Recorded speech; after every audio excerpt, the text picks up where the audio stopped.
আচ্ছা, ফরজের ইংলিশ কি? যেটা অবশ্যই করণীয়, ফরজ। The English of this word is obligation. Could you spell out the word? Okay, and the spelling of this word is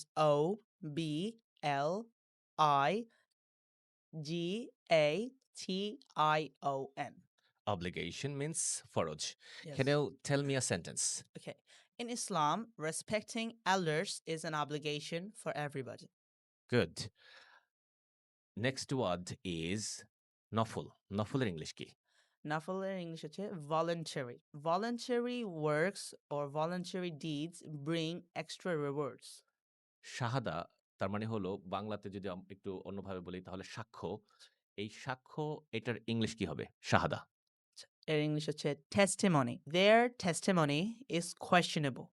ওকে, তুমি কি হজ করেছো? No. হজ করো নাই না? যখন যাবে অবশ্যই আমাকে নিয়ে যাবে। Inshallah. এই হাজিদেরকে ইংলিশে কি বলা হয়? হাজি? Pilgrim. Okay. The people who have performed pilgrimage is called pilgrim. আচ্ছা, শরিয়া। শরিয়া বা ইসলামিক আইন যেটাকে বলা হয় শরিয়া, এটার ইংলিশ কি? The English of this word is Islamic law or fiqh. Okay, ফিকাহ। Fiqh. Every Muslim should follow the Islamic laws.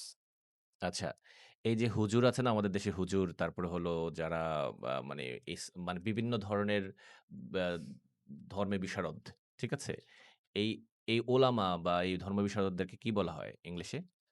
এদেরকে আমরা ইংলিশে বলি scholars. The scholars guide the people in the right path. ধর্মবিশ্বাস বা আকীদা এটাকে ইংলিশে কি বলা হয়? Okay, ইংলিশে এটাকে বলা হয় creed. The spelling of this word is C-R-E-E-D. C-R-E-E-D, creed. D, yes. Okay. Can you tell me a sentence? Okay. Everybody should have a clear creed of his religion. Okay, thank you very much. Thank you. Thank you for having knowledge of Islam and আশা করছি যে আমাদের যে শ্রোতা আছেন তাদেরও Islamic related or religion related words গুলো এখন থেকে আর প্রবলেম হবে না। Thank you. আসসালামু আলাইকুম।